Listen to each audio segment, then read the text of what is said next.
We're just people are just filtering in to join this this webinar hosted by the Open Government Partnership as part of World Immunization Week to focus on this issue of how open government can support the COVID-19 vaccine efforts.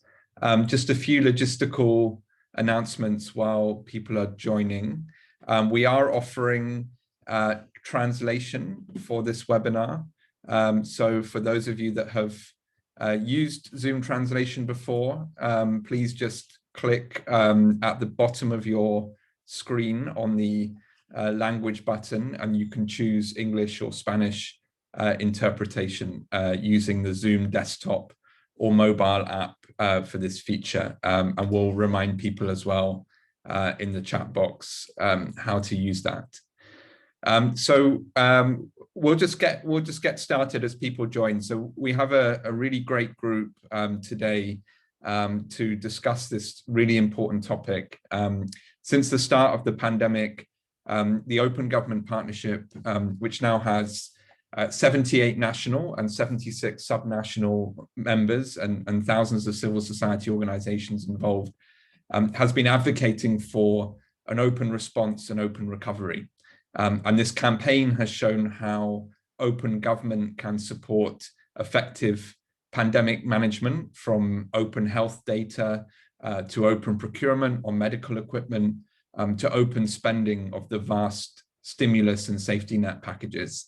And the last few days, as we know, has seen some of the highest daily totals of confirmed COVID-19 cases since the outset of the pandemic, illustrating just how vital it is that this vaccine rollout is efficient, effective, and accelerates.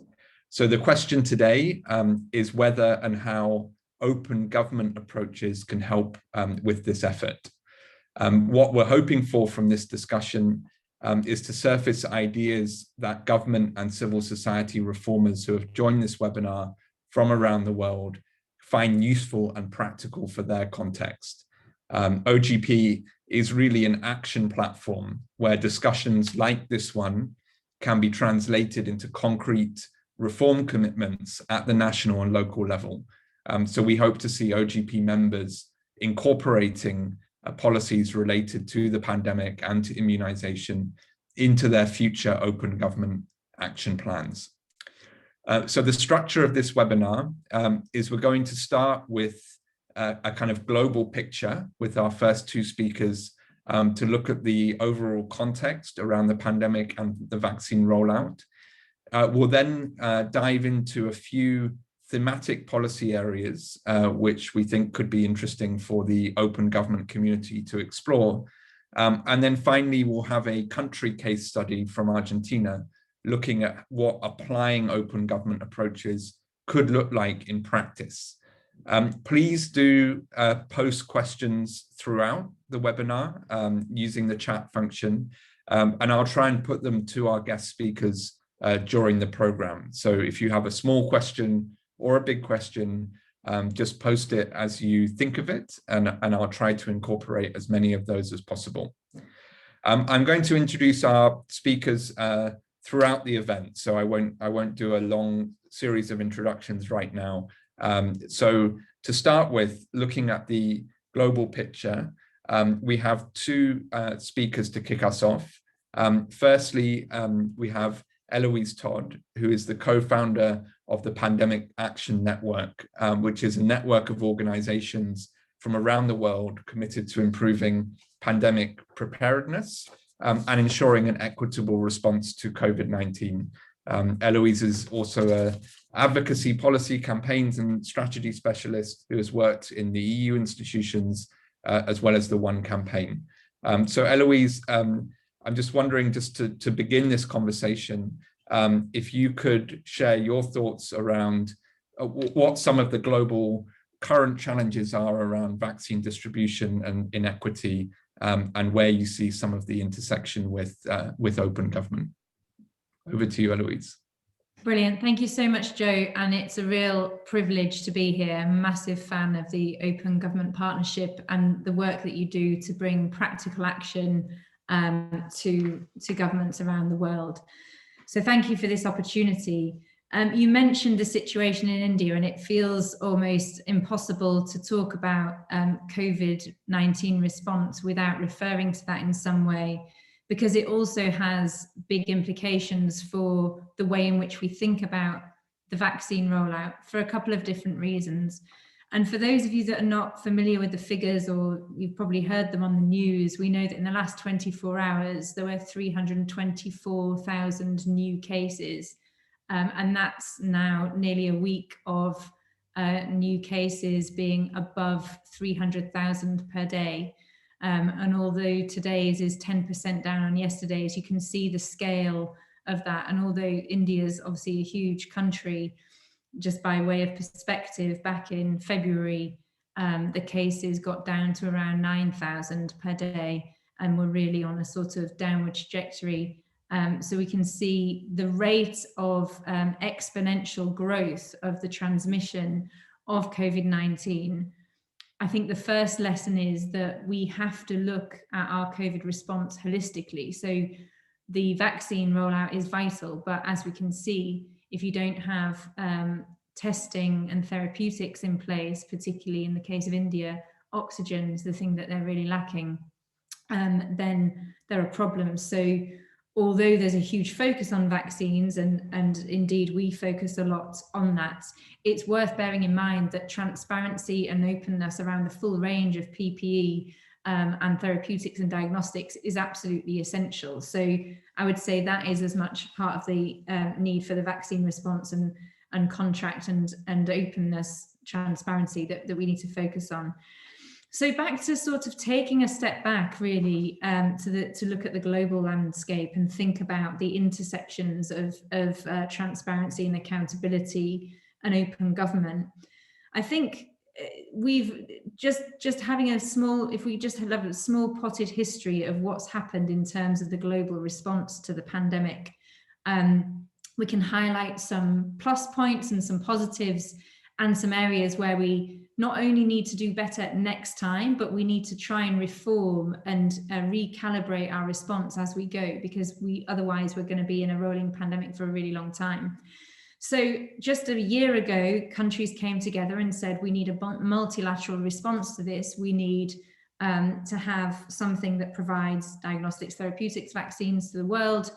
They built something called the Access to COVID Tools Accelerator. COVAX is a part of that. Probably many of you are familiar with it.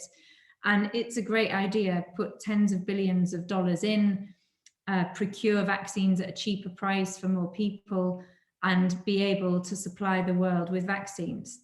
So that's all good. What have been the problems or challenges there?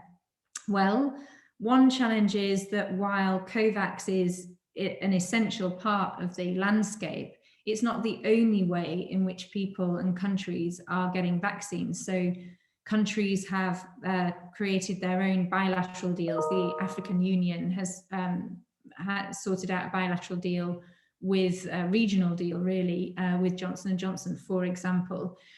And there's a little bit of head in the sand about people sometimes use Act A as a shorthand for the global response, but actually what we need is a fully transparent, integrated approach, which looks at not only what Act A and COVAX are doing, but also puts together all the different efforts, bilateral, multilateral, regional, and says, what level do we get to, and how can we work together to achieve collective immunity, that global herd immunity, which is going to be the only way out of this crisis.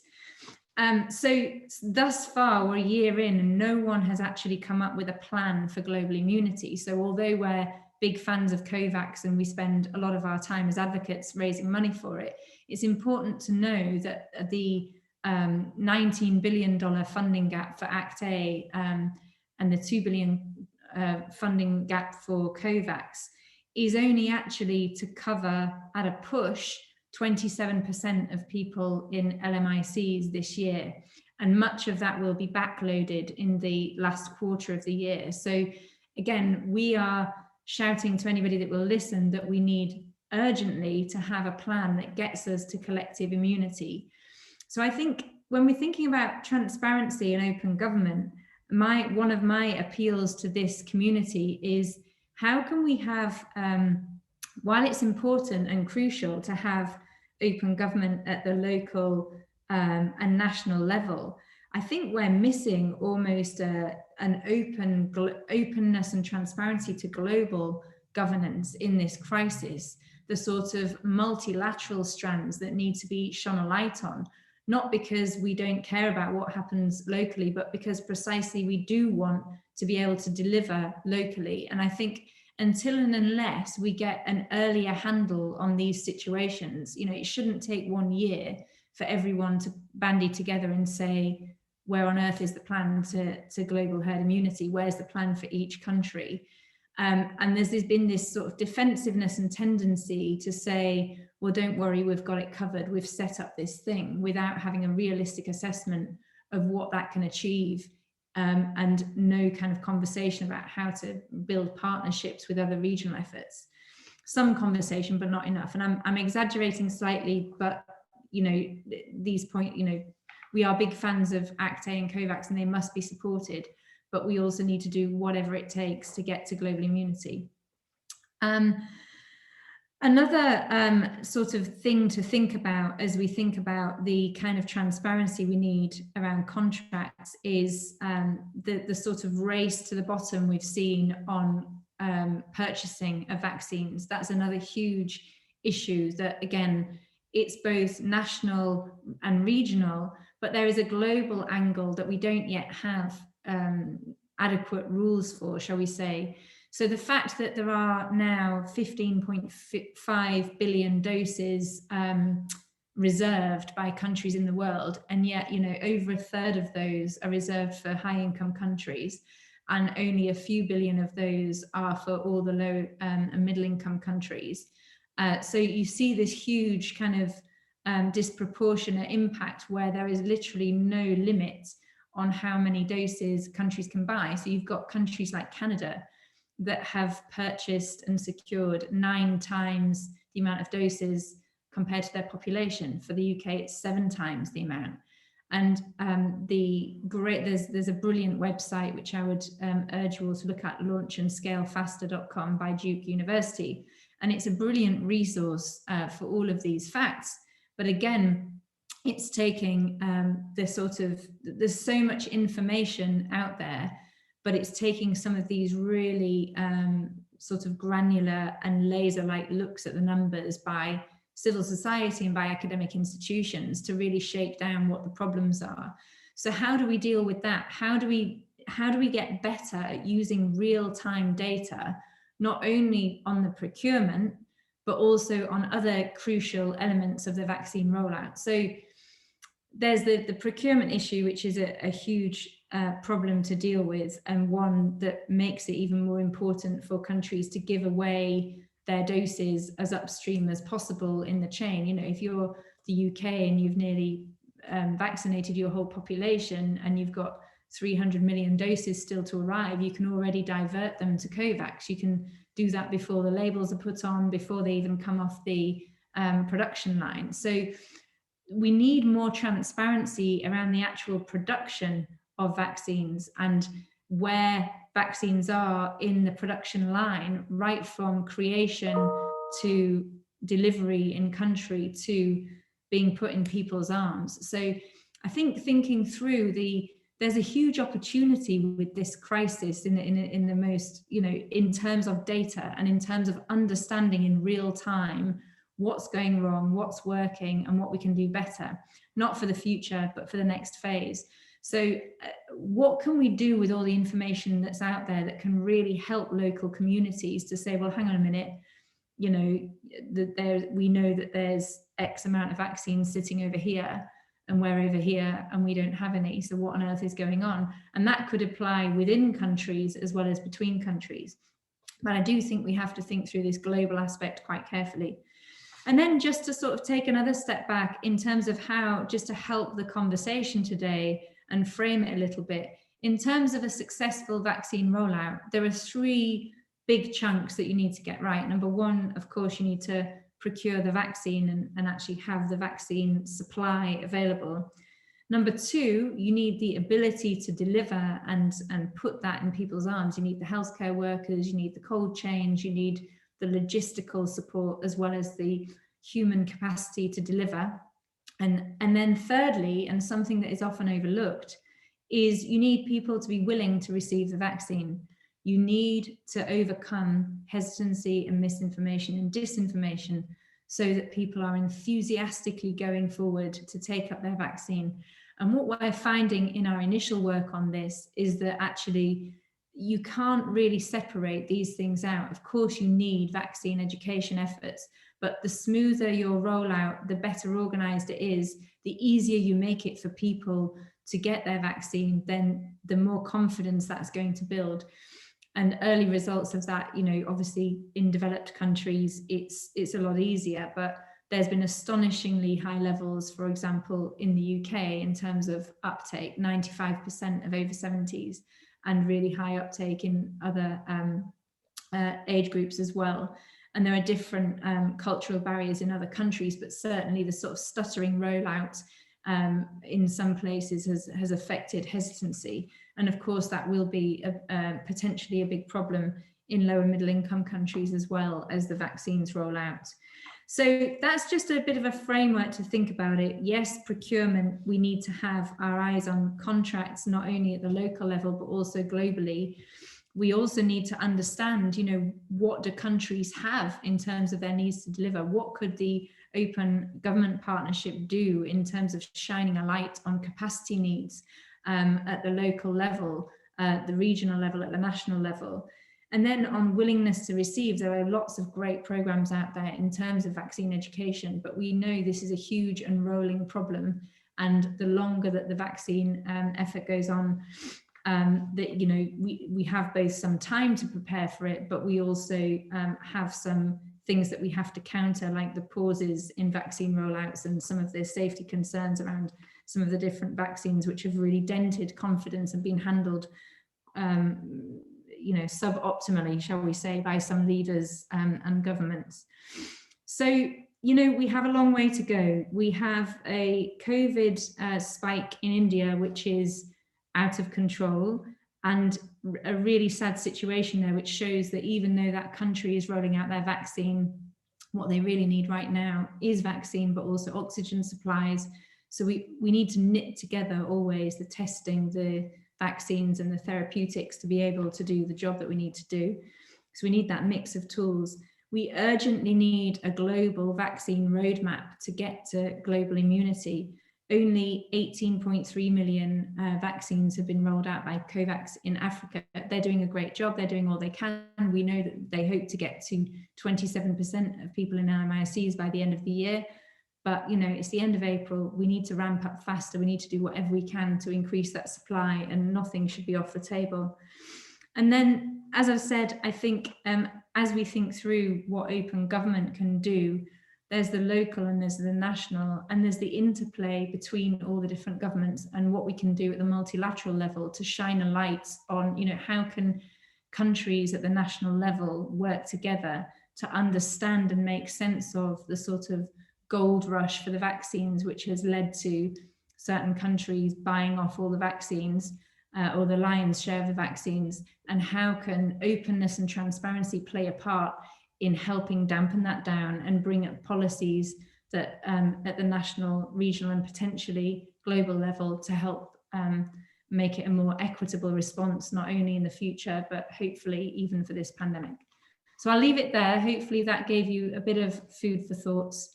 Joe, over to you. Thank you. Thank you so much, Eloise, for setting the stage so well. And, you know, of course, fully echo your kind of plea, if you like, to this community to play their vocal role in terms of global advocacy for some of the norms and principles that we all stand for in terms of transparency and accountability for some of these decisions that governments are making. We will start to pivot towards more of the three you mentioned on procurement, delivery, and kind of willingness and hesitancy. But I do think there is a really vital advocacy role that the open government global community can play. And I think we do need to raise our voices more effectively, given the terrible situation you mentioned in India, but also in other countries. I'm going to just ask Renzo now, who is a senior research officer at OGP as part of our analytics and insights team, to give us a quick sense of some of the research that he's been doing, and talking with many of our partners from around the world on the intersection of open government and vaccines in OGP countries. So I'm hoping Renzo will now take Eloise's kind of big picture and dive into some specifics. And please do, if you have questions for Eloise or Renzo, add them to the chat, and I'll come back to them if there are questions before we keep moving to our next speakers. Over to you, Renzo. Thanks, Joe. Appreciate it. Thanks for having me. So my team at OGP has been looking at how members of our community can apply the principles of open government, transparency, civic participation, public accountability to address some of the issues that Eloise just raised. And so over the past few weeks, we've worked with partners to put together an open government approach to COVID-19 vaccines, which includes specific actions that can be adapted and included in immunization programs. So I wanted to provide a quick overview of that, and I will mention the big takeaway right off the bat, which is that open government can play an essential role in each phase of vaccination programs, as Eloise alluded to. An open approach can help governments develop, procure, distribute, and oversee the vaccines. So I wanted to share just one slide to show you what I mean. So if we think of it as a life cycle of vaccines, we start with the development phase. And research shows that an open approval process with transparent communication generates vaccine confidence. So being open about clinical trials, about the safety records of particular vaccines is important for generating public trust in vaccines and uptake that Eloise mentioned is an essential component that comes later down the line. If we move to the procurement of the vaccines, the purchases, involving citizens and being open about funding, about budgets, about spending, and the terms of the vaccine contracts themselves, this is all essential for ensuring value for money, promoting public trust, and reducing the risk of corruption. And we have Kristen Robinson from the Open Contracting Partnership here with us today, and so she'll share much more on this shortly. When we get to the distribution stage, involving citizens in the planning and the strategy development is an important first step, as well as publishing a vaccine rollout plan with all of the details. But beyond that, by publishing details on the rollout itself, who is eligible for vaccines, who is getting the vaccines, where, people can be sure that the vaccines are going to those who need them most. And on the dissemination side, partnering with local leaders, community health workers, local CSOs is an essential way of curbing vaccine hesitancy and making sure that people know where to access the vaccines. And lastly, a strong oversight and monitoring system kind of brings all of this together, holding leaders accountable, not just by establishing multiple monitoring bodies, but also by enabling citizens to seek recourse if they face issues during the vaccination process, and making sure that government actually follows up on their concerns. So altogether, you can kind of see how open government can play an important role at each phase of the vaccination rollout. And they can help governments deliver vaccines more efficiently, effectively, and equitably. For more details on specific actions that fall under these categories, as well as examples of reforms and links to partner resources, I'd encourage you to check out the guide itself, which we just launched this week. It'll be shared in the chat. And thank you, and back over to you, Joe. Thank you so much, Renzo. And so we have been producing a kind of adaptive guide to open government and the COVID-19 pandemic since April of last year. There's now over a dozen of these modules, and all of them are produced in partnership with the community. So as Renzo said, this latest kind of component of this guide is on vaccines, and many of you provided excellent comments and feedback. Please do take a look at it and tell us if you want to add something, give your feedback. It's meant to be an iterative, adaptive project, which is meant to be really practical for policymakers and reformers in government and civil society. So I think we've heard from Eloise and Renzo a really good global picture, and then some specific dimensions where open government can support. I just want to address one question maybe for Eloise and Renzo before we move. This question from Bezinati around ensuring communities are well informed and participate in social accountability opportunities. Just a quick question, if you're aware of examples of where community engagement is already working well in terms of supporting the kind of vaccine rollout. I don't know if Eloise or Renzo, you have just a quick response to Bezinati's question.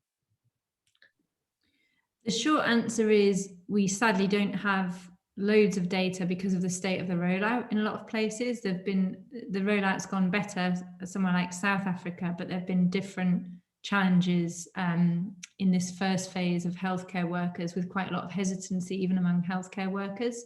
So I think thinking about different communities, there's obviously the general public and different local communities, but even the healthcare worker community, which is such a key one, is worth thinking about as well, because they sort of set the tone for a lot of the rest of the country.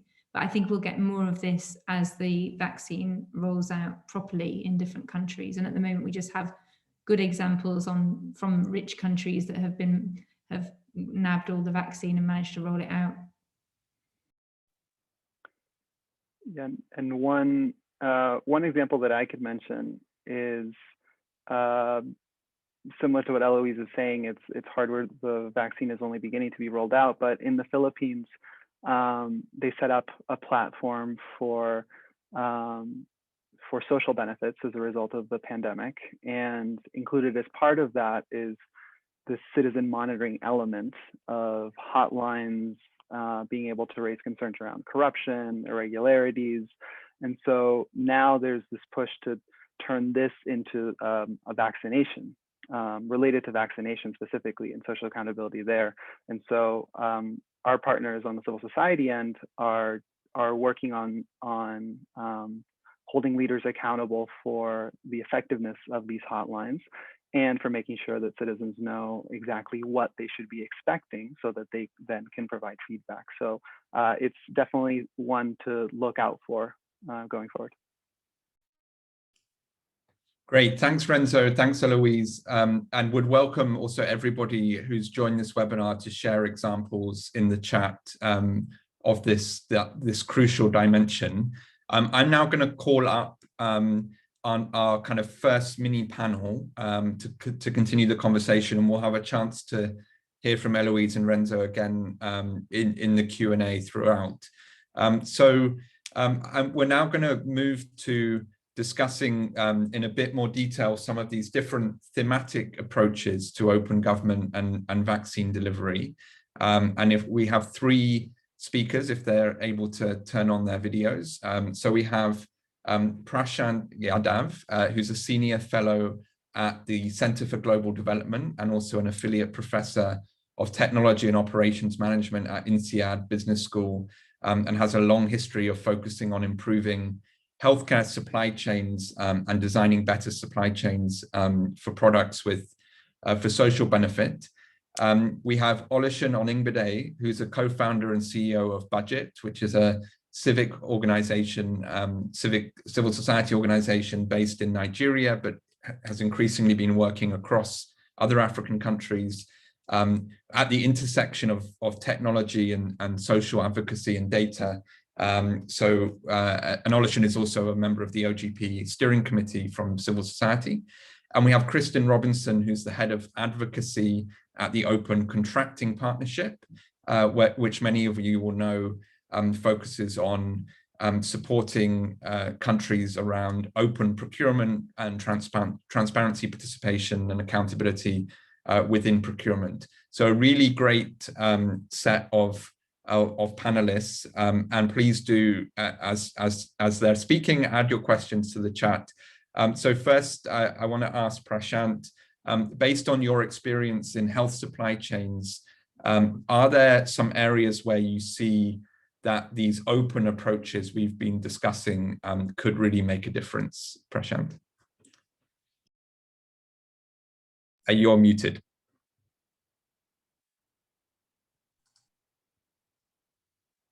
Still can't hear you, Prashant. Thanks for having me in this panel. I wanted to highlight three things. The first is, when you think about open government partnership, transparency in contracting, one of the common things and themes we talk about it leads to better public accountability. And that is very much an important consideration. But alongside with that, we see another set of benefits, which are, in my opinion, equally important and salient. And some of them were being addressed in what Alois was telling us, which is our ability to coordinate, our ability to run a supply chain, whether it is at the manufacturing stage or it's at the stage of how scarce supplies are distributed. In a way, depends upon information on what is being manufactured where and how much of it has been contracted or purchased by which purchasing entity. That information is the most crucial information set for coordination to start happening. In the absence of that, the only way we can see a globally coordinated response, whether it is for vaccines or for other medical supplies, then requires a single agency to deal with all of the supply and demand matching function, which is not an approach that works as well. We could make an approach in which multiple purchasers are purchasing, but at the same time stay coordinated and connected through a better information sharing architecture. And some people think about the information sharing architecture to be, yes, we can design this through the use of technology platforms and tools and get all of the relevant agencies to become a part of it. But I think in doing so, what we forget is that if you look at, for example, the US response to COVID and the COVID vaccination program here, some of the best analytical work on what were the deficiencies in matching demand and supply, which regions were struggling, which regions needed to get more, came from people who were independent data scientists, a group of motivated individuals with strong training in data analytics who got together, looked at publicly available data sets, put them together, pieced them together in ways that no one else was doing. Our government agencies themselves were not focused on fusing the data sets in that creative manner. And that's where the ability to respond better came from.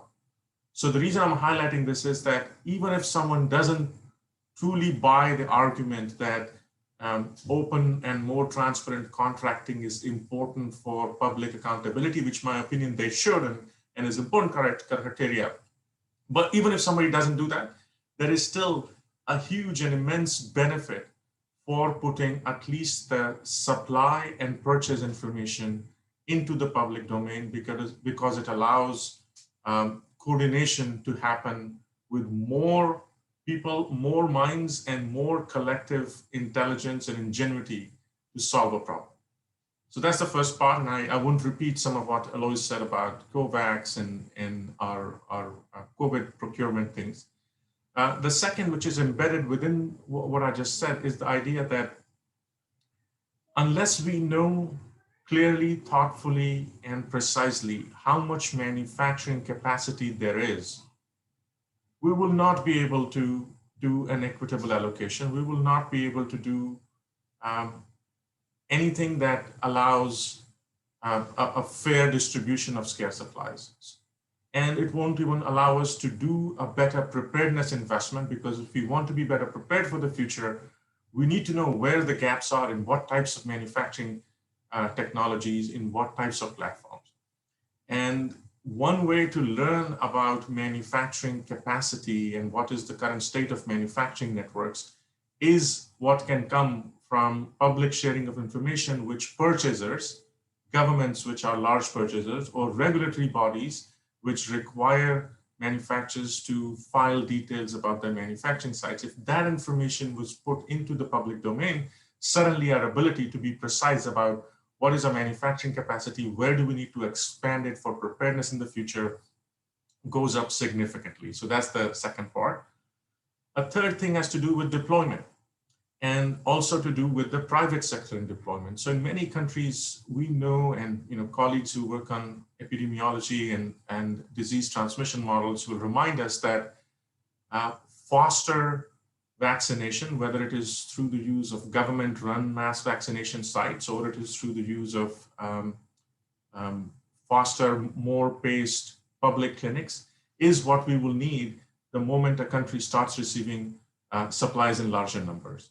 Right? And when you think about many low and middle income countries, the private sector has a unique ability to galvanize capacity to provide mass vaccination sites. I'm not saying governments are not equipped or are ill-equipped, but private sector in many places can do that. There are companies which employ hundreds of thousands of people as their own employees who can set up a site for their own staff. But the reason there is hesitancy in going down that path is because of lack of transparency in how contracting is being done.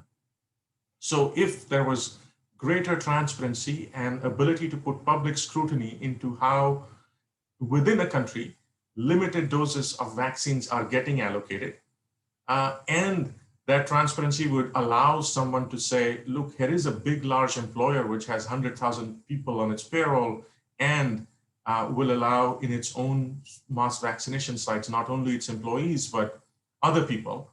The only way public and civil society and even government managers will be able to make that happen is if they can put that information in the public domain as to, here is how much we got, here is how much we are delivering through the government clinics, here is the portion of the supply that we have allocated to this large employer, which is claiming it's going to do 100,000 in a day, or I mean, I'm exaggerating just to prove a point. And that's a second benefit of open and more transparent information. And a third is what we're seeing in the oxygen crisis in India, which is when you look at the demand side, what is needed where? We all like to think that the government in a country would have the infrastructure to quickly analyze demand as to how much oxygen is needed where are the beds available, where are medicines available, where to channel when you do centralized triage. But that doesn't happen because information flows through very dynamic channels. And civil society and citizen groups are the ones who at this moment are collecting this real-time information on beds available, oxygen not available, how to match them.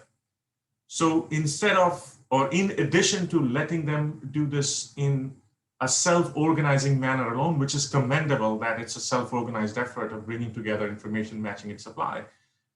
If some of this was put under open, transparent information sharing umbrella, which is set up not just in the times of a crisis or in a pandemic, but for more routine, that gives such civil society and citizen engagement groups a natural place to put such information in and to pull from something that everybody's contributing to. And I haven't seen good examples of that happening. I've seen remarkable examples of self-organized efforts of figuring out, dynamic and evolving demand, but not so much of leveraging citizen engagement into a government-run partnership, which is transparent about where is supply of different types and so on. So I think that's the third part, where I think we need to think more thoughtfully, carefully, and perhaps the Open Government Partnership and the Open Contracting Group can help design the blueprint of what such a structure could look like.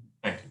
Thanks so much, Prashant. Really excellent comments. And actually, going back to one of the founding impetuses for setting up the Open Government Partnership was some of the progress that was being made in sharing open data in health systems. So, for example, in the UK, around recovery from heart disease, and also on procurement in terms of drug pricing across different parts of the health system, which were paying dramatically different prices for drugs. But as you say, it's that there's a systematic element, and actually, and we'll have time to come back to you, but it's a good segue to Oluseun, because I know, Oluseun, your organization and your network is working exactly on the civil society type of work that Prashant was describing in terms of collecting and analyzing data. So I'm curious to know from your perspective, like what are you pushing for? Like, what do you want to see disclosed by governments? And as Prashant said, really important from the private sector as well, so that you can play that type of role that you're looking to play, Oluseun. Thanks so much, Joe, and thanks so much, Prashant, for the great introduction. From our hand at civil society, we run an organization of 7 civil society groups who are working on accountability for COVID-19, and we had to do more with the resources at the beginning. But the vaccines have also now been a major feature of our project, which is we're looking more at vaccine equity and also transforming the experience of people around resources devoted to COVID-19. One thing that we were concerned about was, one, the adequacy of the vaccine. For especially African countries, we don't have the resources to even procure the vaccines. And second thing, equity, and downstream equity. And the vaccines come down to the countries themselves. How do we ensure that the most vulnerable and the most challenging people get the vaccines for the communities? And in environments where institutions remain weak, it can be very, very challenging for you to enforce laws and enforce equities across places. But what information are we pushing for? The first thing we built engagement with the Nigerian government is around, we need comprehensive information around vaccine distribution. We want to know what exactly goes to where, and we want to know who's getting that vaccine. The first thing that's first missing across the countries that we are working in is there is no coherent vaccine distribution plan that is made public. Even in Syria alone, in Malawi, even in Kenya, there is no document of the government that says this is how we've defined prioritization methodologies to say this is how we're going to move from plan A to plan B to plan C to plan E. And I think it's just because they want a plan, and maybe they don't even want a plan, but the adequacy is still a problem around how much vaccines do we actually have right now for us now to make elaborate plans. Maybe there's an assumption that the world is going to achieve herd immunity faster than our species, and so we don't even need these vaccines in hand. But what we first is give us a plan about how you're going to go forward. The second thing is also now the distribution framework about who's getting the vaccines continuously. Who's getting the vaccines on a continuous basis? How do we get it to the health workers? How do we get this to those who are also frontline workers? How do we get it to those who are also vulnerable within them, to also maybe they have comorbidities and the rest of health sector? So we also want to see also the distribution plan on a disaggregated basis so that we can integrate the process. What we have seen is just broad numbers. I mean, we've checked even in Malawi, Nigeria, even in Liberia. What we've seen is just broad numbers to say we're giving X to a subnational government, and we have given this number of vaccines, and we have these vaccines left. But we have not seen any adherence to plan, or even to say we are prioritizing the most vulnerable in the environment. The third thing also is to be able to get conversations with the most influential people within the groups, within communities, like traditional rulers, civil society leaders, and the rest of things like that, getting them to be able to understand that they are the leaders within these communities, and they can also be conversations with the communities and tell them we need to get this vaccine. So that's kind of information we need, because to leave everything to a digital framework is to build exclusion some sort of way. There has to be a way that we also embed offline networks like traditional rulers, musicians, and community leaders, town union leaders, most especially in places where you don't have strong digital access, to also elicit interest in the whole vaccine distribution. The major problem we've found around vaccine in spaces we believe is there's a form of elitism around the whole COVID-19 pandemic in focus countries in Africa. People still believe those who travel around the world, or possibly those, it's more like some form of rich man disease. And that's creating a huge level of hesitancy around the vaccine itself, which a lot of people still don't believe that we can contract COVID vaccine, or it can be that devastating for them. So being able to build narratives that can counter hesitancy has to be the next framework of work for the government themselves, because there might be time that vaccines might even be distributed or might be available, but there might not be enough people even who are ready to take the vaccines itself. So I think that's where I would situate my own conversation. Thanks. Thanks very much, Olusegun. I mean, really resonates. And, I think Eloise at the start made this point about these national plans for both pandemic prevention and then within that vaccine rollout being something for also the next pandemic, right? Is there a set of criteria or governance guidance around those in the future that could be something that could be embedded within OGP, for example, if there was a kind of requirement to do that in a collaborative and open way, that could be something that OGP members explore, just to throw that idea out there. So I want to go to Kristen, and then if people have questions, please do post them in the chat. So Kristen, I mean, you've heard from Prashant and from Olusegun these kind of two different dimensions of the challenge, if you like, and maybe where some of the opportunities are, and open contracting partnership was specifically mentioned by Prashant as being one of those organizations who operates globally that could think through like what some of the specific guidance that could be shared around vaccine procurement, but also what some of the multilateral like peer exchange between countries that could be enabled perhaps through OCP and others. So keen to hear your thoughts on those questions, Kristen. Yes, absolutely, Joe. And thank you so much for having me and for having us here today. And OGP has been so supportive of all of our efforts in helping us get our guidance out there. So we really appreciate that. So I do have a new draft guide that has not been shared yet that I'm going to share with you all today, that includes 15 key pieces of information we should be looking for across the vaccine procurement cycle. And to reiterate what Prashant and Eloise and Alessia and others have said, it's not just the contract, it's the whole planning of that contracting process straight through to monitoring that vaccinations get in people's arms, vials are disposed of ethically, et cetera.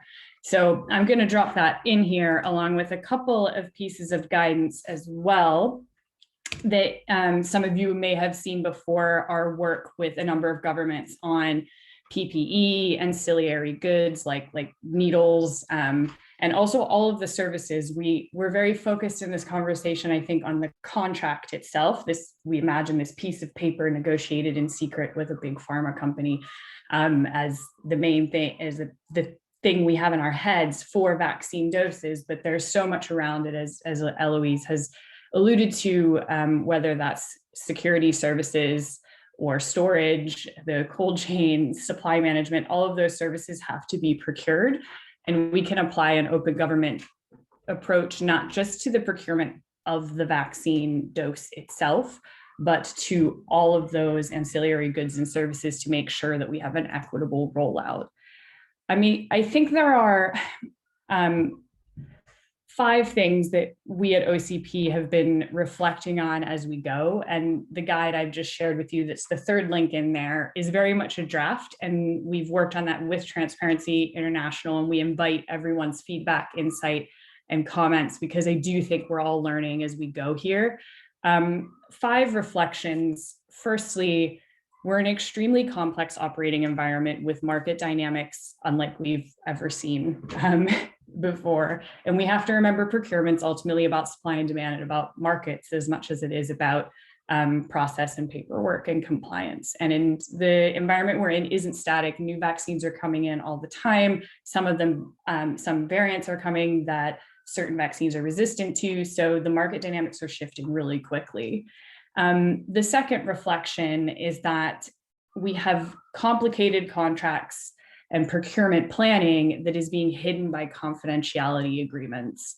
And that embedded unequal access to information that some of the other speakers on this panel have referenced basically makes the distribution unequal by design, because we have no way of knowing who has what or why a certain procurement amount. As you'll see in our guide, it's been referenced that government should be saying why they're procuring a certain amount of vaccine. Why does Canada need 9 times its population in vaccine doses? Is it planning to give some of those away?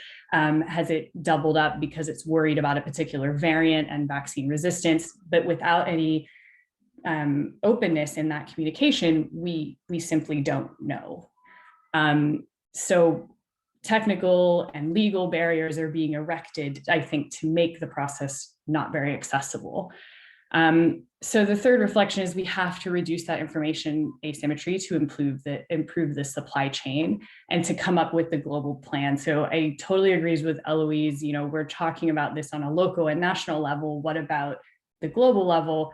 And I think the difficulty is, as we researched for this guide and we were looking for good examples, is when national plans on the contracting process aren't clear, and that's the planning before we ever get to negotiating a contract, just the planning of how we're going to do this huge procurement, it's then very difficult to coordinate that at a global level. So we've got to really focus on that.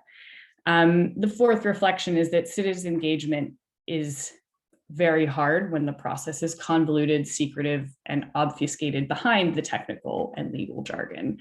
And finally, procurement isn't just about vaccines. The vaccine isn't just about the contract itself, it's about this whole process. So the guide tries to look at, what do we really mean by open contracting? What is it that we want out of these contracts? And I think there's 5 things. Trust, which is going to be built through open communication and information sharing in plain language, through open data that make this process more accessible and therefore a higher chance of being equitable and effective and efficient. The second is community, which isn't happening right now, but it can. We've worked with organizations like Positive Initiative in Moldova exactly on this type of situation around hepatitis and HIV, and have really strong examples of patient engagement in those medical procurements. So why not now?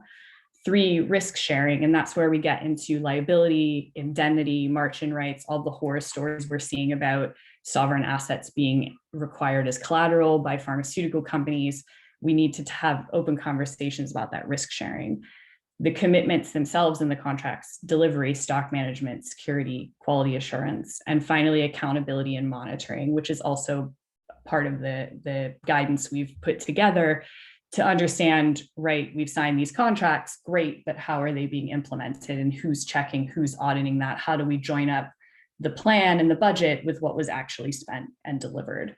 So I really hope the guide will be a good resource for everyone. And we really welcome your comments on it when you've had a chance to read it. And I will stop there for now. Thanks so much, Kristen. Really, really clear and practical, and fully endorse your holistic framing of this beyond just thinking of a transparency of procurement being about a contract, but about an entire process, and really just a cultural shift, which I think Prashant captured so well, of moving towards open, proactive disclosure in a way that enables cooperation and better decision-making and accountability. So it's not just these like one pieces of the system that we're then able to see, which then pushes the need for openness and transparency to other parts of the system. I'm going to pull up now Carmen and Carolina to the virtual stage, because I think it would be good at this point to hear from a country experience directly in Argentina, where we have both government and civil society from Argentina represented here, just to explain a little bit what some of your conversations and learning have been so far. Of course, this is all a work in progress. Nobody has the answers alone to this, but we thought it would be really useful to learn from you. And then I'll pull everybody back on stage for the closing Q&A, everybody who's spoken so far, and we'll have one big final round. So I'd like to start with Carmen Ryan, who is the political advocacy advisor at USPED, Fundación USPED, which is a non-profit foundation based in Argentina, working on scientific research and promoting preventative health as well as human rights in sexual and reproductive health. And the foundation is also a member of the OGP forum in Argentina. So that's where government and civil society come together in every OGP country to discuss issues like the one we are discussing today. So Carmen, it would be great to hear your experience of using the OGP forum around this topic and what some of your lessons are that you could share with the group. Muchas gracias, Joe. Voy a hablar en español, así que imagino que para muchas personas van a necesitar un minuto para cambiar al sistema de traducción e interpretación. Les agradezco la invitación y les agradezco también el esfuerzo de tener interpretación, porque para nosotras va a ser una oportunidad para ser más elocuentes y más claras en contar esta experiencia que es muy reciente y que todavía está sucediendo. Como decía Joe hace un momento, yo trabajo en Fundación USPED, que es una fundación que trabaja hace muchos años por el derecho a la salud, y que el año pasado fue elegida para integrar la Mesa Nacional de Gobierno Abierto, que es el órgano de representación de la sociedad civil en el espacio de gobierno abierto de Argentina. Muchas gracias, Joe. Entonces, un poco veníamos a contar esta experiencia que fue un desafío y sigue siendo un desafío en varios niveles. Caro probablemente tenga la oportunidad de profundizar algunas de los pequeños puntos que me sistematicé para conversar con ustedes. Como veníamos conversando, el proceso de vacunación es importantísimo para esta gran crisis que vivimos, pero también es frágil y tiene un montón de debilidades, un montón de puntos en los cuales está en riesgo, y el riesgo de corrupción es uno de ellos. Finalizando el mes de febrero de este año en Argentina nos encontramos frente a un gran escándalo en donde los riesgos de corrupción se volvieron un tema constante en el que hablamos no solo quienes estamos en la sociedad civil, sino la comunidad en general. Un periodista dijo abiertamente en la radio que había recibido la vacuna por fuera de los procesos reglamentados. Esto generó un gran escándalo y también un desafío enorme para la sociedad civil. Muchas veces estamos acostumbrados a trabajar pensando en cómo comprometer a la sociedad con los problemas que vemos, cómo involucrar a la comunidad con los problemas que vemos, pero que para la mayoría de la sociedad, o para una gran porción de la sociedad, no son un problema. En esta ocasión lo que nos pasó fue diferente.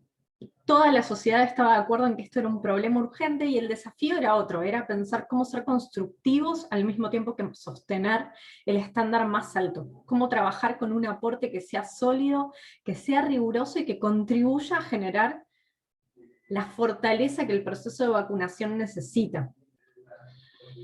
Entonces empezamos a trabajar, y ahí el Foro de Sociedad Civil de Gobierno Abierto tuvo un rol muy particular. El estar reunidos, el estar manteniendo reuniones periódicas, el tener un espacio de diálogo nos permitía, pido disculpas si están escuchando a mi hija jugar en el fondo, nos permitía tener un espacio en donde compartir estas preocupaciones y en donde pensar colectivamente cómo avanzar.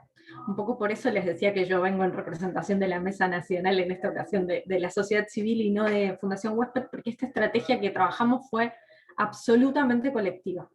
En nuestras reuniones colectivas de trabajo nos planteamos todas las preocupaciones de cómo nuestro abordaje tenía que ser, e identificamos 3 lugares en donde el trabajo del Estado podía recibir nuestros aportes y ese aporte ser constructivo, en donde en esta ocasión podíamos hacer propuestas que no tuvieran que ver con alertar sobre los riesgos, la alerta sobre los riesgos había quedado en evidencia, sino como identificar caminos a seguir en donde la transparencia, la mirada de democracia y la participación nos llevaran a mejorar el plan de vacunación. Identificamos la necesidad de mejora de los datos abiertos que teníamos eran muy débiles, muy pobres, faltaba información, la necesidad de mejorar los procesos de asignación excepcional de vacunas, el caso que se había reportado claramente era alguien que había cortado la fila, que había hecho trampa, que había recibido un beneficio incorrecto, pero la publicación de datos en cuanto emergió el escándalo, la publicación de los datos, permitió conocer que había una serie de funcionarios y funcionarias que habían sido considerados personal estratégico, y que necesitábamos pensar cuál iba a ser el proceso y cómo iba a ser la participación de la sociedad civil en el proceso de definición de ese personal estratégico, en el proceso de analizar rigurosamente si era necesario que una persona fuera vacunada en esa categoría tan particular que era personal estratégico, que era distinta a las otras categorías que tenían estándares más claros asociados a razones de salud. Y el último punto que marcamos tiene que ver con la participación, porque encontramos que así como siempre tenemos el riesgo de que haya personas que salten la fila, también hay personas a las que la fila les pasa por encima constantemente. Hay grupos que se encuentran en situación de vulnerabilidad y que por las estructurales violaciones de derechos humanos que enfrentan tienen mayores riesgos de no obtener la vacuna. Y esas personas, trabajadoras sexuales, personas viviendo en barrios vulnerables, personas trabajando en la calle, personas que no tienen acceso a internet, personas que no tienen acceso a la educación, esos grupos de personas tampoco estaban participando del debate sobre vacunas y tampoco iban a poder acceder a la vacuna, y nos parecía que es tan riesgoso y es tan preocupante, bueno, no sé si es difícil ponerlo en términos comparativos, pero nos parecía importante también llevar esas voces al debate público. Y el segundo debate que tuvimos fue a quién presentar este pedido, a quién pedir que intervenga, porque el escándalo fue muy rápido, el presidente intervino rápidamente y pidió la renuncia del entonces ministro de Salud y designó a una nueva persona. Esta nueva persona, antes de que nosotros pudiéramos ponernos de acuerdo sobre cuál era el reclamo, ya estaba lanzando junto con jefatura de gabinete un sitio web en donde seguir el proceso de vacunación, y empezamos a pensar dónde hacemos nuestra propuesta lo más constructiva posible. El Ministerio de Salud claramente está enfrentando una crisis de dimensiones enormes, y no tiene las mejores herramientas de gobierno abierto.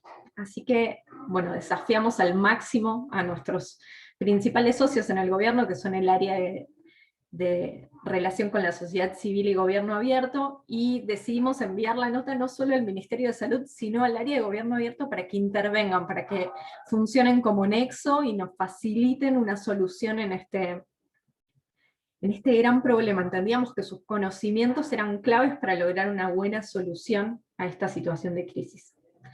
La respuesta que recibimos fue satisfactoria en algunos niveles. El Ministerio desarrolló un observatorio para analizar los casos de vacunaciones de esta categoría personal estratégico, y nos ofreció una silla para la sociedad civil en ese observatorio. Y allí se están discutiendo los casos en donde una persona es vacunada a través de esta categoría que tiene un montón de problemáticas, y su información se está publicando de manera proactiva. Al mismo tiempo todavía estamos trabajando para ver cómo llevar a las poblaciones más vulnerables a ese espacio, cómo fortalecer ese espacio de diálogo. Y bueno, tenemos también cierto reconocimiento para el espacio de Mesa Nacional de Gobierno Abierto, que está conformado no solo por sociedad civil, sino por sociedad civil y el Estado, porque entendemos que fue una buena reacción, que fue una respuesta que fue proactiva, que fue constructiva, y en donde pudimos trabajar articuladamente. También identificamos mejoras en los datos abiertos que se publican, y creemos que hay mucho para trabajar en la visibilización de esos datos, para que esa información esté disponible para toda la sociedad, pero bueno, todavía hay un diálogo ahí pendiente en donde seguimos buscando la forma de articular mejor y cómo mejorar esa información para que se pueda compartir con todas y todos. Bueno, creo que voy a dejar ahí, me parece que me estoy pasando de tiempo. Muchas gracias. Thanks so much, Carmen. That was really good. And as you said, it's not just the seat at the table, which is important, but it's actually the value that civil society can bring, specifically, as you said, whether it's reaching to vulnerable groups or it's helping to translate data in a way that's understandable by a bigger population and holding government accountable where necessary. But I want to go now to Carolina, who is the Open Government Director in the Chief of the Cabinet of Ministers in the government of Argentina. Carolina is the contact point for the Open Government Partnership and was formerly in the co-chair role, so knows OGP very well, but also leads the implementation of policies in Argentina related to civic participation, public innovation, transparency, open data, and so on. So Carolina, would be great to hear from you, your kind of lessons learned. And again, I know this is a journey. This is sharing a learning journey, but keen to hear your perspective.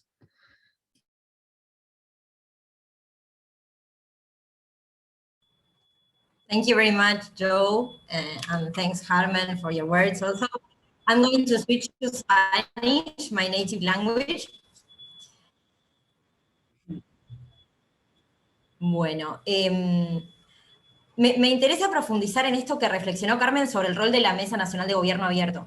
Como vos mencionabas, Joe, en Argentina tenemos nuestro foro multiactor, como en muchos países, que en realidad esos foros multiactor tienen por objetivo coordinar el trabajo entre gobierno y sociedad civil en relación a los procesos ante la Alianza para el Gobierno Abierto, que en general son los procesos de diseño de planes de acción, diseño de compromisos, seguimiento de compromisos. Y en este caso, y sobre todo en momentos de pandemia, este foro multiactor ha ido tomando distintos roles y también ha ido reflexionando sobre qué es lo que podemos hacer gobierno y sociedad civil en relación a la pandemia. Y la Mesa Nacional de Gobierno Abierto, que es este foro multiactor, tiene ya por lo menos 3-4 años como espacio institucionalizado de colaboración.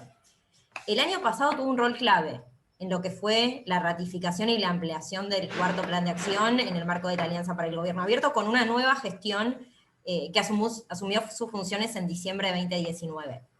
Y justamente el año pasado fue el año en que Argentina copresidió la Alianza para el Gobierno Abierto, y donde se impulsamos la campaña Respuesta Abierta, Recuperación Abierta. Entonces, publicando datos abiertos de casos de COVID, de testeos, de programas de asistencia al trabajo, de paquetes de estímulo. Y la verdad es que cuando sucedió este episodio en la vacunación, que creó mucho ruido sobre por esta real captura de la vacuna en realidad, porque no estaban las reglas claras, sin duda fue el espacio de gobierno abierto un espacio que se sintió interpelado, porque fue un momento donde si la razón de ser de las áreas de gobierno abierto, de las políticas de gobierno abierto, es fortalecer la confianza, entendimos que había un vínculo de confianza y de contrato social quebrado. Entonces, todo el trabajo que venimos haciendo este año, después de lo sucedido, tiene que ver con restablecer la confianza. Ese es el propósito del área de gobierno abierto y del Ministerio de Salud. Y para restablecer la confianza, entendemos que suceden esas cosas cuando hay ciertos componentes que no están. Cuando no hay suficiente información, cuando no hay suficiente participación y cuando no hay suficiente argumentación. Y son estos 3 puntos los que creo que fueron atendidos a partir del escándalo que hubo en torno a la vacunación.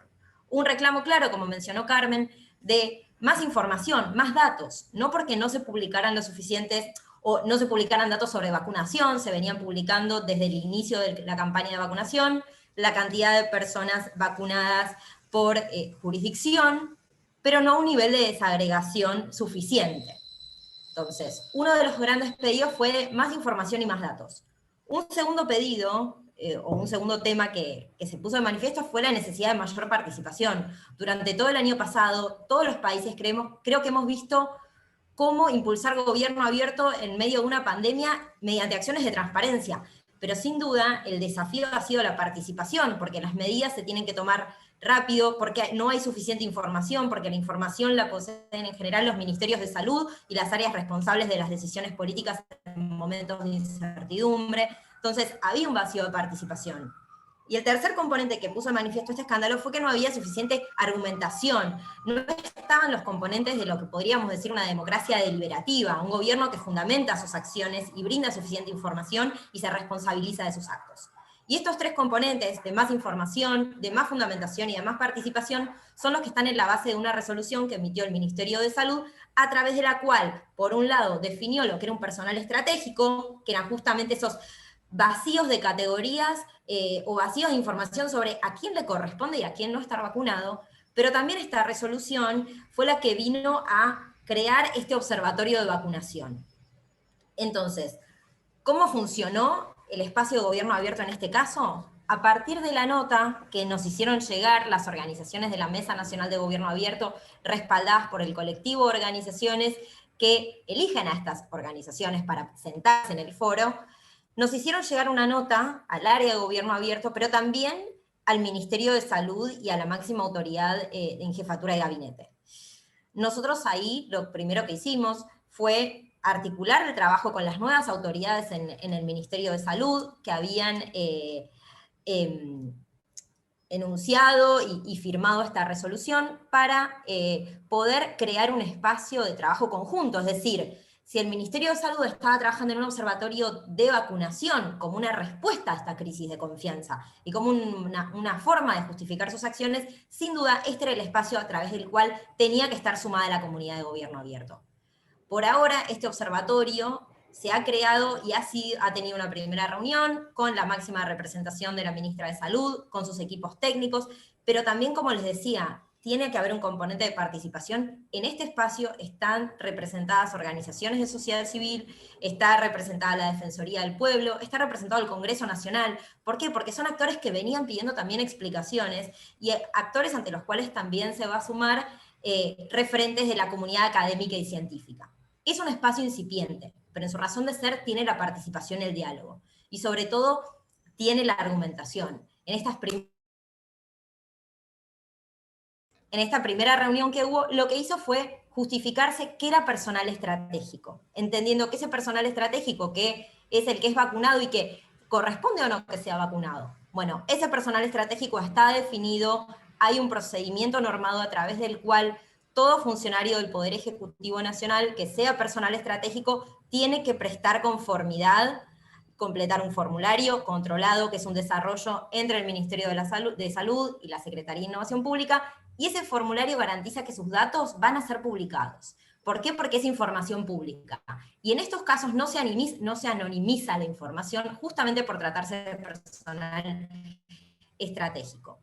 Entonces, para concluir un poco de por qué creemos que este puede ser un caso interesante para responder al desafío que plantea la potencial captura de la vacuna, porque se está brindando más información, hoy se están publicando datos desagregados sobre la aplicación de vacunas, anonimizando datos, pero destacando también qué persona se vacunó y por qué condición, por ser personal de salud, por ser personal estratégico, entendiendo también que personal estratégico es una definición que compete a cada jurisdicción, no es solo una definición del gobierno nacional, cada jurisdicción debe definir a qué considera personal estratégico. También hay más información sobre distribución de vacunas, también se publica el listado de personal estratégico, y como les decía, este espacio de diálogo, de argumentación y también que brinda más información, es un primer paso. Sabemos que tiene un reto por delante que es darse sus propias reglas, establecer su frecuencia de reuniones, pero el hecho de que se haya generado como un espacio abierto y de respuesta y de diálogo con la comunidad ante un momento de crisis de confianza, creemos que es un momento, un espacio auspicioso para fortalecer, como mencionamos antes, la respuesta abierta, la recuperación abierta y también en línea con la campaña de la Alianza para el Gobierno Abierto, una renovación abierta, un open renewal. Así que quedo a disposición para más preguntas y discusión. Gracias. Thank you so much, Carolina and Carmen. I mean, really interesting to hear from both perspectives that example, and really kind of interesting in real time to see how you're grappling with this. And also just the kind of this overall impetus of building trust and the role of openness in helping to build trust. Of course, there are major issues in supply, in financing, and so on, and we shouldn't at all ignore them. But there is a role for openness around this in this piece of building, both for efficiency in terms of decision making, but also trust in society in terms of the response. So I've pulled onto stage all of our speakers who are still with us. One or two had to drop for other meetings, and I wanted to start by asking Eloise. You kicked us off at the beginning with the kind of landscape of the current response, both vaccines and beyond, and just to see if you had any reflections from listening to both the country examples and then some of the thematic experts that you've heard, and then I'll give everyone a chance to come in before we close. But first with Eloise. Yeah, I mean, what a rich conversation. And I think the sort of main takeaway is, even when we're focused on a conversation as specific as the vaccine rollout, you can tell from this afternoon's conversation, this morning's conversation, depending where you are, how complex it is and how many different ways there are to slice and dice and look at the issues, from the kind of approach that we heard from Kristen about, from, you know, thinking about the operating environment, the risk sharing, the accountability, and all the different thematic points of view, the problems on the ground we heard about in terms of channels for vaccines and how do you work against VIP access, basically kind of people buying their way to access, and how do you help have transparency and open government help to be a part of solving those specific issues. So I think there's like, where I land with this is with the desire for two approaches on this very sort of broad range of issues. The first approach being exactly what Renzo set out, this sort of methodical look at development, procurement, distribution, and oversight, as being like, what can we do at all of these phases of the process, subnationally, nationally, and then I think there is this crucial piece about where all of those intersect internationally. But then I think, given the sort of scale of where we're at, we also need to start with a kind of outcome in mind sometimes. You know, how do we work together to make sure that actually countries are delivered vaccines, can sign up for vaccines equitably? And what role can open government and transparency and accountability play in getting there? Because I think, and so we sort of need a marriage of both the kind of very systemic approach of all the things we need to look at, all the data sets that we currently have, maybe don't have but need, and then the curating of that to help us understand what citizen groups can do on the ground. But then we also need to look at some of the key kind of pain points of this vaccine rollout, and the fact that we've missed, unfortunately, the chance for an equitable global rollout. It's completely inequitable, and having more of the data in real time, both locally and nationally and internationally, can help us now, but can also help us make the case for a better system in the future. So those are just some general thoughts. I think, you know, I'm struck by the knowledge on this call, the different angles on this call, and how we really need to kind of pool our resources, knowledge, networks, and different skill sets and understandings to be able to make some serious change happen. Because I think the hallmark of this pandemic rollout, the response rollout for me, is the world generally taking too long to understand the reality of what's happening on the ground, taking too long collectively to understand just how inequitable things are, just how entrenched some of the systems are, that it's hard to get around. So I think transparency and openness and sharing the key information can help absolutely blast that open. So those are just a couple of sort of more general points. And I was also interested by the shifting market dynamics and what that means for the challenges that leaves for us. And I would also add to that, you know, there's also the non-market dynamics at play, and the pieces that government, the sort of big government subsidies at play, and also the shifting policies that happen when you're in the middle of an emergency health crisis. So thinking about that tension really of thinking of government policies at the national level, how do policies shift from usual market dynamics to when you're in a crisis mode? And is there something in that shift that we can look at, compare between countries and find best practice as well? So those are a few thoughts I had from the macro to the micro, but thanks very much for allowing me to be a part of this. I feel like I've learned an awful lot from you all. Thanks so much, Eloise. Really clear, and fully agree on the working back from the outcome in mind and how this community can play a supportive role, right? And one of the lovely things about the open government community in general is that it's full of very practical doers, right? You've heard a lot of the very clear examples of people just jumping in from civil society and from different ministries. So this question came up in the chat around illicit trade in vaccines. I'm wondering, Kristen, you shared a couple of resources on this, whether you want to have a go at that, or maybe Carmen, but then also just if there's anything final you wanted to say, Kristen, as well.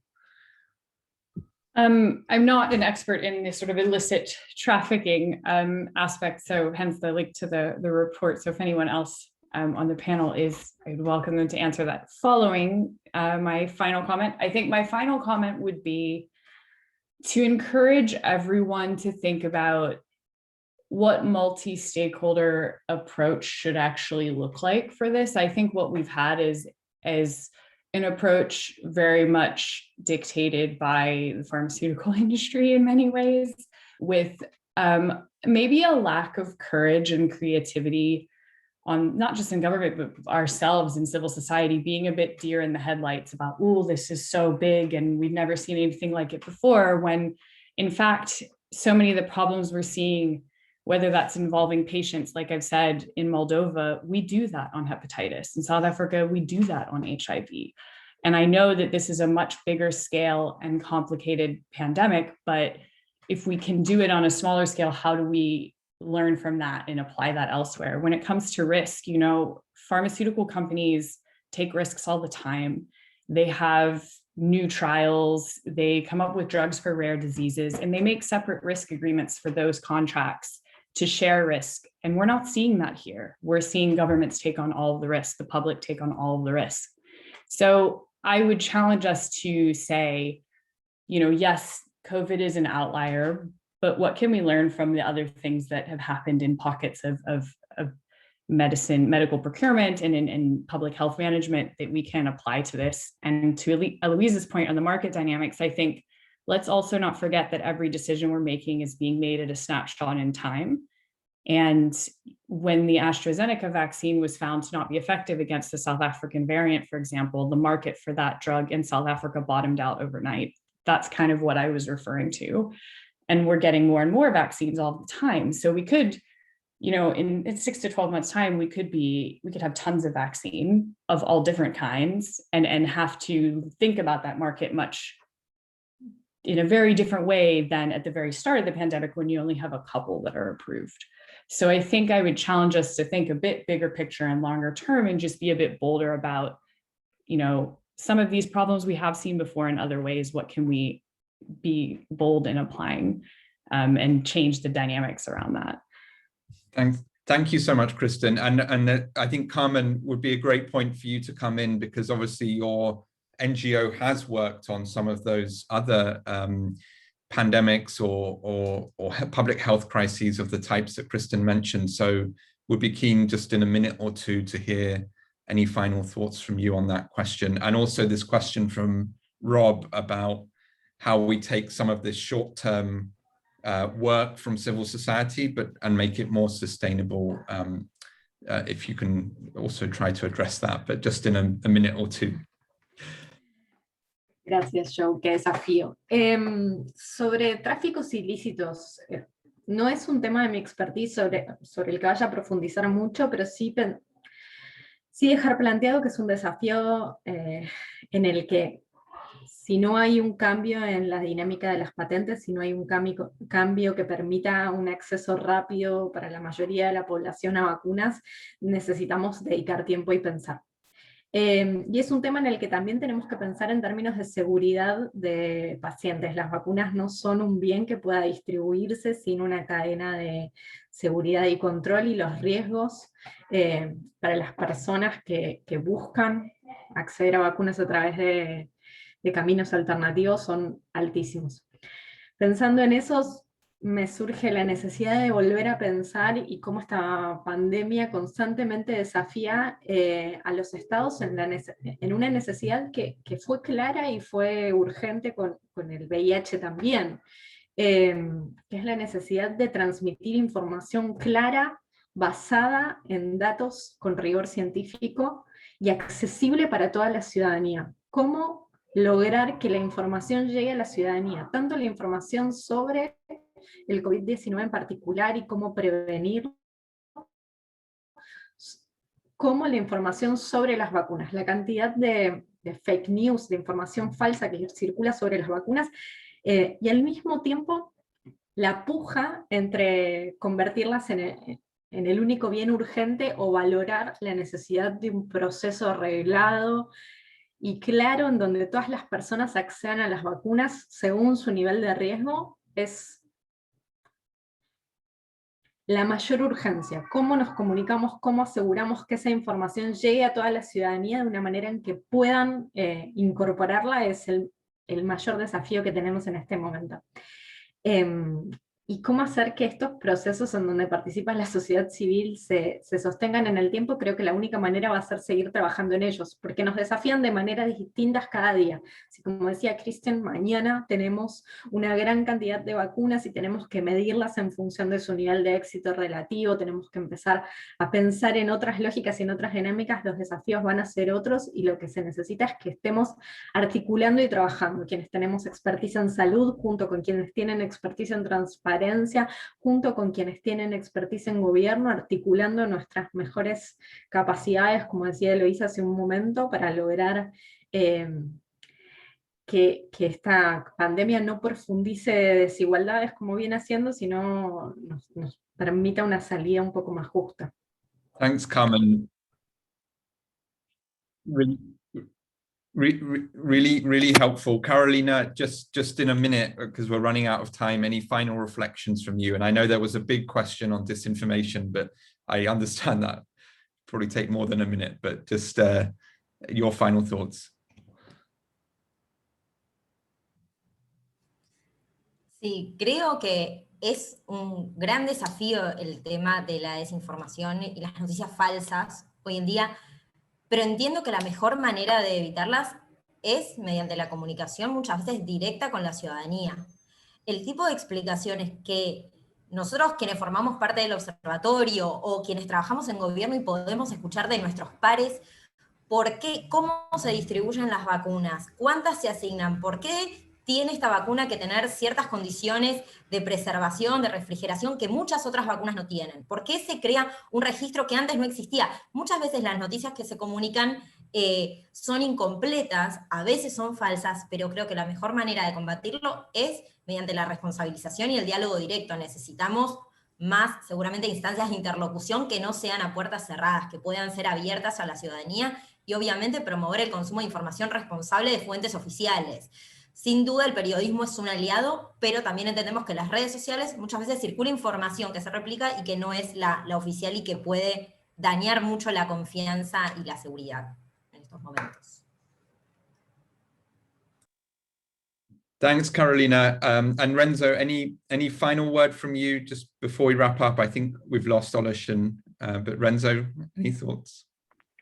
Yeah, I'll have one thought, which is I think one of my takeaways from this discussion is the importance of bringing in strategic actors into the discussion, whether in the Argentina case, the CSOs at the roundtable, strategic actors on the government side, as Prashant was talking about, the local monitors to make sure to coordinate supply and demand, and crucially, a point which has been mentioned by many, the importance of including citizens in the planning process and making sure that we have those vaccine rollout plans.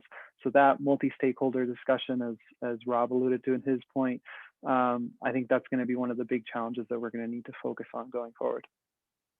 Great. Thanks, Renzo. And thanks to all of the panelists for being so sharp and giving such clear kind of analysis and recommendations to this open government kind of community of reformers that joined us this morning or this afternoon, wherever you are. Just to reiterate, OGP is an action platform. These conversations are super helpful to have to kind of dig into some of the different issues. But the point of the conversations is that we result in the concrete reforms and commitments that can actually help take forward some of the discussion we've had today. So I would just encourage any of you who have joined the webinar from any country really, but especially OGP members, to get in touch if you think there's a possibility of your open government forum having the type of discussion that Carmen and Carolina illustrated has been happening in Argentina. We'd love to see that replicated in other countries. And there are many organizations like Eloise's and Kristen's and Olusegun's and others who are here to help, right? We're here to help those discussions. So please feel like there's a community of people here that are ready and willing to help you. And just to end, I think with reiterate this final point that Eloise made about the outcome. You know, the outcome we want is efficient and equitable response recovery from COVID. And one of the ways that we'll get there is the type of trust and cooperation between different parts of society, as Renzo said, and the open government community is really emblematic of that. So I really hope that we can lead by example, both at the national and local level, but also raising our voice globally for some of these principles. So thanks everyone. There's been loads of links shared in the chat. We'll post the recording of this so that more people can watch it. Really appreciate your time and goodbye.